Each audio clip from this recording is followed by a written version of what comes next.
ನಮಸ್ಕಾರ, ರಿವ್ಯೂ ಚಾನಲ್ಗೆ ಸ್ವಾಗತ. ನಾನು ಸೌಖ್ಯ ಗಾಂವ್ಕರ್. ಕಾಂಗ್ರೆಸ್ನ ಬ್ರಹ್ಮಾಸ್ತ್ರ ಗ್ಯಾರಂಟಿ ಎಫೆಕ್ಟ್ ಜನರ ಮೇಲೆ ಹೇಗಿದೆ?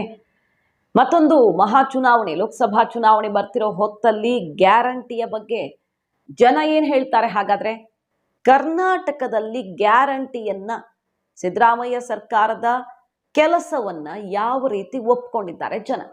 ಇದ್ರ ಬಗ್ಗೆ ಮೆಗಾ ಸರ್ವೆ ರಿಪೋರ್ಟ್ ಏನು ಹೇಳ್ತಾ ಇದೆ? ಇದರ ಆಧಾರದಲ್ಲಿ ಲೋಕಸಭಾ ಚುನಾವಣೆ ಲೆಕ್ಕಾಚಾರ ಹಾಕೋದಿಕ್ಕೆ ಹೋದ್ರೆ ಮಾಹಿತಿ ಮುಂದೆ ಇಡ್ತಾ ಇದೀವಿ. ಮಿಸ್ ಮಾಡಿದ್ರೆ ನಮ್ಮ ಚಾನಲ್ನ ಸಬ್ಸ್ಕ್ರೈಬ್ ಮಾಡಿ, ಹಾಗೆ ನಿಮ್ಮ ಅಭಿಪ್ರಾಯ ಕಮೆಂಟ್ ಮಾಡಿ ತಿಳಿಸಿ. ಎಸ್ ವೀಕ್ಷಕರೇ, ಸದ್ಯ ಈಗ ಟ್ಯಾಕ್ಸ್ ವಾರ್ ನಡೀತಾ ಇದೆ.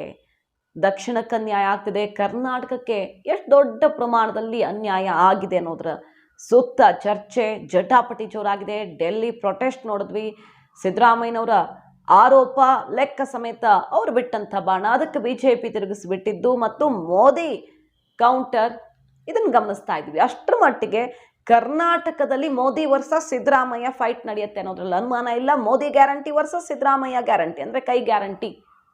ಇದ್ರ ನಡುವೆ ಜನರ ಆಯ್ಕೆ ಏನು ಅನ್ನೋದು ಈಗ ಕುತೂಹಲ ಇರೋದು ಈ ಚುನಾವಣೆಯಲ್ಲಿ. ಈಗ ಬರ್ತಾ ಇರುವಂತಹ ಮೆಗಾ ಸರ್ವೆ ರಿಪೋರ್ಟ್ ಗ್ಯಾರಂಟಿ ಬಗ್ಗೆ, ಅಂದ್ರೆ ಸಿದ್ದರಾಮಯ್ಯನವರ ಪರ್ಫಾರ್ಮೆನ್ಸ್ ಬಗ್ಗೆ ರಿಪೋರ್ಟ್ ಅನ್ನು ಕೊಡ್ತಾ ಇದೆ. ಈಗ ಸಿದ್ದರಾಮಯ್ಯನವರ ಪರ್ಫಾರ್ಮೆನ್ಸ್, ಈ ಸರ್ಕಾರದ ಪರ್ಫಾರ್ಮೆನ್ಸ್ ಅಂದ್ರೆ ಗ್ಯಾರಂಟಿನೇ. ಕೈ ಸರ್ಕಾರನೇ, ಕೈ ಶಾಸಕರೇ, DCM ಇಂದ ಹಿಡಿದು ಎಲ್ಲರೂ ಹೇಳ್ಕೊಂಡಿರೋದೇ ಅಲ್ವಾ ಅದು. ಅಭಿವೃದ್ಧಿ ಎಲ್ಲ ಮುಂದೆ ನೋಡೋಣ, ಬೇರೆ ಬೇರೆ ಕೆಲಸಗಳಿಗೆ ಮುಂದಿನ ದಿನಗಳಲ್ಲಿ ನಾವು ಮೀಸಲಿಡ್ತೀವಿ. ಈಗ ಸದ್ಯ ಗ್ಯಾರಂಟಿ ಬಡವರ ಕಲ್ಯಾಣಕ್ಕಾಗಿ ಮಾಡಿರೋದು ಅಂತ. ಸೊ ಈಗ ನಾವು ಸರ್ಕಾರದ ಪರ್ಫಾರ್ಮೆನ್ಸ್ ಅಂದ್ರೆ ಗ್ಯಾರಂಟಿ ಅಂತ ತಗೊಳ್ಬೇಕಾಗತ್ತೆ. ಗ್ಯಾರಂಟಿಗೆ ಎಷ್ಟು ಮಾರ್ಕ್ಸ್ ಕೊಡ್ತಿದ್ದಾರೆ? ಸಿದ್ದರಾಮಯ್ಯನವರ ಕೆಲಸ, ಆಡಳಿತ ತೃಪ್ತಿ ತಂದಿದೆಯಾ ಅಂತ ಟೈಮ್ಸ್ ನೌ ಸಮೀಕ್ಷೆ, ಎಲ್ಲ ವಿವಿಧ ರಾಜ್ಯಗಳಲ್ಲಿ ಮುಖ್ಯಮಂತ್ರಿಗಳ ಪರ್ಫಾರ್ಮೆನ್ಸ್ ಮೇಲೆ ಒಂದು ಸರ್ವೆ ಆಗಿದೆ. ಆ ಪೈಕಿ ಕರ್ನಾಟಕದಲ್ಲಿ ಏನು ಹೇಳ್ತಿದ್ದಾರೆ? ತುಂಬಾ ತೃಪ್ತಿ ಇದೆ ಅಂತ ಹೇಳ್ತಿರೋರು 18% ಜನ, ಹಾಗೆ ಪರವಾಗಿಲ್ಲ ಅಂತ ಹೇಳ್ತಾ ಇರೋದು, ಗ್ಯಾರಂಟಿ ಮತ್ತು ಸರ್ಕಾರದ ಆಡಳಿತ ಪರವಾಗಿಲ್ಲ ಅಂತ ಹೇಳ್ತಾ ಇರೋದು 27% ಜನ, ತುಂಬ ಕೆಟ್ಟದಾಗಿದೆ ಅಂತ ಹೇಳ್ತಾ ಇರೋದು 34% ಜನ, ಅಂದರೆ ರಿಜೆಕ್ಟ್ ಮಾಡಿರೋದು 34% ಜನ, ಹೇಳೋಕ್ಕಾಗಲ್ಲ ಅಂತಿರೋರು 21% ಜನ.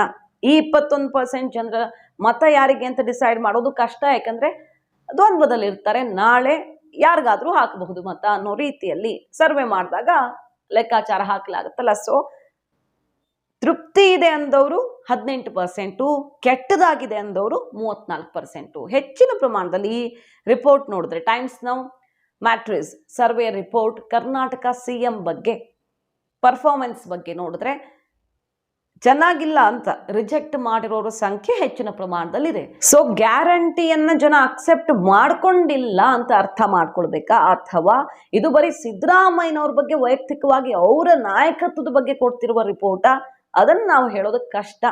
ಒಟ್ಟಿನಲ್ಲಿ ಪರ್ಫಾರ್ಮೆನ್ಸ್ ಅಂದ್ರೆ ಸದ್ಯ ಸರ್ಕಾರದ ಯೋಜನೆಗಳ ಆಧಾರದಲ್ಲಿಯೇ ಅಭಿಪ್ರಾಯ ಬರುತ್ತಲ್ವ ಕೇಳಿದಾಗ. ವೈಯಕ್ತಿಕವಾಗಿ ಅವ್ರ ನಾಯಕತ್ವ ನೋಡಿ ಮತ ಹಾಕೋದಕ್ಕಿಂತ ಸಾಮಾನ್ಯವಾಗಿ ಯೋಜನೆಗಳ ಆಧಾರದಲ್ಲಿ ಮತ ಹಾಕೋದು ಹೆಚ್ಚು ಜನ.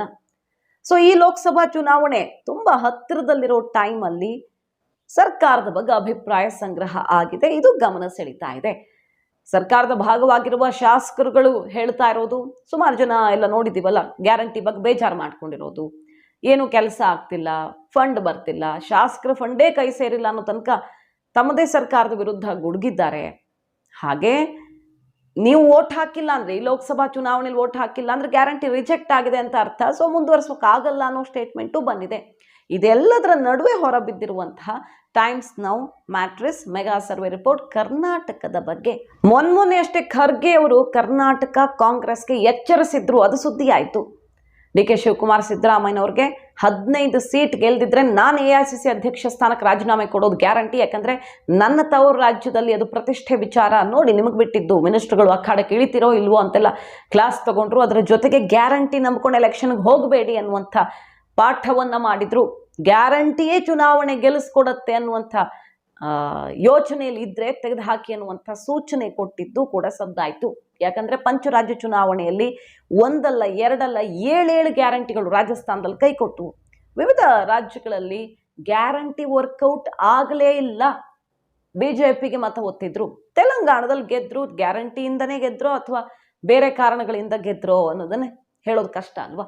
ಹಾಗಾಗಿ ಖರ್ಗೆ ಅವರು ಹೇಳ್ತಿರೋದು ಗ್ಯಾರಂಟಿ ಒಂದೇ ನಂಬಿಕೊಂಡು ನೀವು ಎಲೆಕ್ಷನ್ಗೆ ಹೋಗೋಕೆ ಸಾಧ್ಯವೇ ಇಲ್ಲ ಅಂತ. ಇದರ ನಡುವೆ ಪರ್ಫಾರ್ಮೆನ್ಸ್ ರಿಪೋರ್ಟ್ ಅಂತ ಸರ್ವೆ ಕೊಡ್ತಾ ಇರುವ ನಂಬರ್ಸ್ ಇದು, ಕಾದ್ ನೋಡೋಣ. ಇನ್ನು ಈ ಟೈಮ್ಸ್ ನೌ ಸರ್ವೆಯಲ್ಲಿ ಕರ್ನಾಟಕದಲ್ಲಿ ಇನ್ನೂ ಒಂದು ಪ್ರಮುಖ ವಿಚಾರದ ಬಗ್ಗೆ ಸರ್ವೆ ಆಗಿರೋದು, ಮೈತ್ರಿ ವರ್ಕೌಟ್ ಆಗುತ್ತಾ, JDS BJP ಮೈತ್ರಿ ವರ್ಕೌಟ್ ಆಗುತ್ತಾ ಅನ್ನೋ ಪ್ರಶ್ನೆಗೆ ಗುಡ್ ಇಂಪ್ಯಾಕ್ಟ್, ಚೆನ್ನಾಗಿದೆ ಪರಿಣಾಮ ಅಂತ 41%, ಲಿಮಿಟೆಡ್ ಅಂತ 36%, ನೋ ಇಂಪ್ಯಾಕ್ಟ್ ಅಂತ 12% ಉತ್ತರ ಸಿಕ್ಕಿರೋದು. ಸೊ ಓವರ್ ಆಲ್ ಲಾಭ ಆಗತ್ತೆ ಮೈತ್ರಿಯಿಂದ ಅನ್ನುವಂಥ ಒಂದು ಅಭಿಪ್ರಾಯ ಜನರು ಕೊಟ್ಟಿರೋದು.